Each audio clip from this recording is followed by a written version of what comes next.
वर्ण संकरों की उत्पत्ति तथा कृतक पुत्र का वर्णन। युधिष्ठिर ने पूछा, पितामह, यदि मनुष्य धन के लोभ से अथवा कामवश अन्य वर्ण की स्त्री के साथ समागम करता है तो वर्ण संकर संतान उत्पन्न होती है। इस प्रकार उत्पन्न हुए वर्ण संकर मनुष्यों का क्या धर्म है और उनके बीच कौन कौन से कर्म है? भीष्म जी ने कहा, बेटा, पूर्व काल में प्रजापति ने धर्म के लिए केवल 4 वर्णों और उनके पृथक पृथक कर्मों की ही रचना की थी, किंतु सब वर्णों में अधम शूद्र यदि अपने से शेष वर्णों की स्त्रियों के साथ समागम करता है तो उससे उत्पन्न होने वाला पुत्र चारों वर्णों से अलग और अत्यंत निंदनीय चांडाल आदि समझा जाता है। क्षत्रिय यदि ब्राह्मण जाति की स्त्री के साथ संसर्ग करता है तो उससे वर्णवाह्य सूत जाति की उत्पत्ति होती है, जिसका काम है स्तुति आदि करना। वैश्य जाति का पुत्र ब्राह्मण की स्त्री से समागम करके जिस पुत्र को जन्म देता है वह सब वर्णों से पृथक वैदेहक और मौदगल्य कहलाता है। उससे अंतःपुर की रक्षा आदि का काम लिया जाता है। शूद्र द्वारा ब्राह्मणी के गर्भ से उत्पन्न होने वाला पुत्र अत्यंत भयंकर कर्म करने वाला चांडाल होता है। वह गांव के बाहर बसता है और उससे वध्य पुरुषों को प्राण दंड आदि देने का काम लिया जाता है। ये सभी कुलांगार मनुष्य नीच वर्णों द्वारा ब्राह्मणी के गर्भ से जन्म धारण करते और वर्ण संकर कहलाते हैं। वैश्य के द्वारा क्षत्रिय जाति की स्त्री के गर्भ से उत्पन्न होने वाला पुत्र बंदी और मागध कहलाता है। ये लोगों की प्रशंसा करके अपनी जीविका चलाता है। इसी प्रकार यदि शूद्र क्षत्रिय जाति की स्त्री के साथ समागम करता है तो उससे मछली मारने वाले निषाद जाति की उत्पत्ति होती है।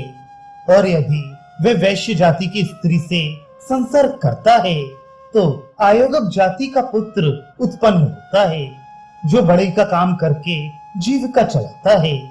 वर्ण संकर भी जब अपनी जाति की स्त्री के साथ समागम करते हैं तो अपने ही समान वर्ण वाले पुत्रों को जन्म देते हैं, और जब अपने से हीन जाति की स्त्रियों से संसर्ग करते हैं तो नीच संतानों की उत्पत्ति होती है। ये संतानें अपनी माता की जाति वाली समझी जाती हैं। इस प्रकार वर्ण संकर मनुष्य भी यदि परस्पर विभिन्न जाति की स्त्रियों से संसर्ग करते हैं तो उनसे निंदनीय संतानों की ही उत्पत्ति होती है।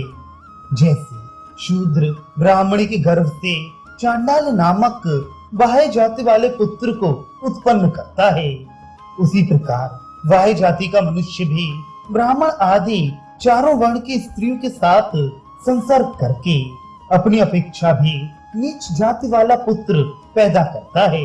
वह बाह्यतर कहलाता है। इस प्रकार बाह्य और बाह्यतर जातियों से क्रमशः 15 प्रकार के अत्यंत निकृष्ट वर्ण पैदा होते हैं। अगम्य स्त्री से समागम करने पर वर्ण संकर उत्पन्न होते हैं। जिस जात के पुरुष राजाओं के श्रृंगार आदि का कार्य जानते और दास ना होकर भी दास वृत्ति से जीविका चलाते हैं वे सैरंध्र हैं। उनकी स्त्रियां सैरंध्री कहलाती हैं। मागध जाति की सैरंध्री स्त्री से यदि वह जातीय आयोगक पुरुष समागम करे तो उससे आयोगक जाति का सैरंध्र पुत्र उत्पन्न होता है। उसी मागधी सैरंध्री का यदि वैदेही जाति के पुरुष से संसर्ग हो तो मदरा बनाने वाले मैरेक जाति के पुरुष की उत्पत्ति होती है। निषाद के धीरे और मगध जातीय सैरंध्री के गर्भ से मदगर जाति का पुरुष उत्पन्न होता है, जिसे दास भी कहते हैं। वह नाव से अपनी जीविका चलाता है। चांडाल और मागधी सैरंध्री के संयोग से शौपाक नाम से प्रसिद्ध अधम चांडाल की उत्पत्ति होती है। ये मुर्दों की रखवाली का काम करता है। इस प्रकार मगध जाति की सैरंध्री स्त्री आयोगव आदि 4 जातियों से समागम करके माया से जीविका चलाने वाले 4 प्रकार के क्रूर मनुष्यों को उत्पन्न करती है।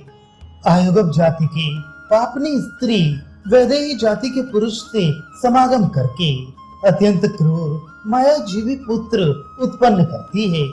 निषाद के संयोग से मद्रनाभ नामक जाति को जन्म देती है और चांडाल के संसर्ग से पुलकस जाति को उत्पन्न करती है। मद्रनाभ जाति के मनुष्य गधे की सवारी करते हैं और पुलकस जाति वाले मुर्दों पर चढ़े हुए कपड़े कफन लेकर पहनते और फूटे हुए बर्तनों में भोजन करते हैं। इस प्रकार ये 3 नीच जाति के मनुष्य आयोगव की संतान है। निषाद जाति की स्त्री का यदि वैदेहिक जाति के पुरुष से संसर्ग हो तो क्षुद्र, अंध्र और कारावर नामक चमारों की उत्पत्ति होती है। ये तीनों जातियां गांव के बाहर रहती हैं। चांडाल पुरुष और निषाद जाति की स्त्री के संयोग से पांडु सौपाक जाति का जन्म होता है। ये जाति बांस की डालियां आदि बनाकर जीविका चलाती है। वैदेही जाति की स्त्री के साथ निषाद का संपर्क होने पर आहिंडक और चांडाल का संसर्ग होने पर सौपाक की उत्पत्ति होती है। सौपाक और चांडालों की एक ही वृत्ति है। निषाद जाति की स्त्री में चांडाल सौपाक के वीर्य से अंत्यवसाई नामक जाति का जन्म होता है। इस जाति के लोग सदा शमशान में ही रहते हैं। निषाद आदि वाह्य जाति के लोग भी उन्हें अछूत समझते हैं। इस प्रकार माता पिता के वर्ण व्यतिक्रम से वर्ण संकर जातियां उत्पन्न होती हैं। उनमें से कुछ प्रकट होती हैं और कुछ गुप्त। इनके कर्मों से ही इनकी पहचान करनी चाहिए। शास्त्र में चारों वर्णों के ही धर्म का निश्चय किया गया है, औरों के नहीं। धर्महीन वर्णों वर्ण संकर जातियों में से किसी की भी कोई नियत संख्या नहीं है। जो जाति का विचार न करके स्वेच्छानुसार अन्य वर्ण की स्त्रियों से समागम करते हैं तथा जो यज्ञों के अधिकार और साधु पुरुषों से बहिष्कृत हैं, ऐसे वर्ण वाह्य मनुष्यों से ही वर्ण संकर संतानें उत्पन्न होती हैं और वे अपनी रुचि के अनुकूल कार्य करके भिन्न भिन्न प्रकार की आजीविका तथा आश्रय को अपनाती हैं। ऐसे लोग लोहे के आभूषण पहनकर चौराहों में, मरघटों में, पर्वतों पर और वृक्षों के नीचे निवास करते हैं। इन्हें चाहिए कि गहने तथा अन्य उपकरणों को बनाएं और अपने कर्मों से जीविका चलाते हुए प्रकट रूप में निवास करें। इसमें तनिक भी संदेह नहीं कि यदि एक गौ और ब्राह्मणों की सहायता करे, कठोरतापूर्ण कर्म त्याग दे, तो इन वर्ण संकर मनुष्यों की भी पारमार्थिक उन्नति हो सकती है। युधिष्ठिर ने पूछा, पितामह, जो चारों वर्णों से बहिष्कृत वर्ण संकर मनुष्य से उत्पन्न और अनार्य होकर भी ऊपर से देखने में आर्य सा प्रतीत हो रहा है, उसकी पहचान हम लोग कैसे कर सकते हैं? भीष्म जी ने कहा, युधिष्ठिर, जो सज्जनों के विपरीत नाना प्रकार की चेष्टाओं से युक्त हो, उस कलुषित योनि से उत्पन्न मनुष्य की उसके कर्मों से ही पहचान हो सकती है। इसी प्रकार सज्जनोचित आचरणों से योनि की शुद्धता का निश्चय करना चाहिए। इस जगत में अनार्यता, अनाचार, क्रूरता और अकर्मण्यता आदि दोष मनुष्य को कलुषित योनि से उत्पन्न वर्ण संकर सिद्ध करते हैं। वर्ण संकर पुरुष अपने पिता या माता अथवा दोनों के ही स्वभाव का अनुसरण करता है। वह किसी तरह अपनी असलियत को छिपा नहीं सकता।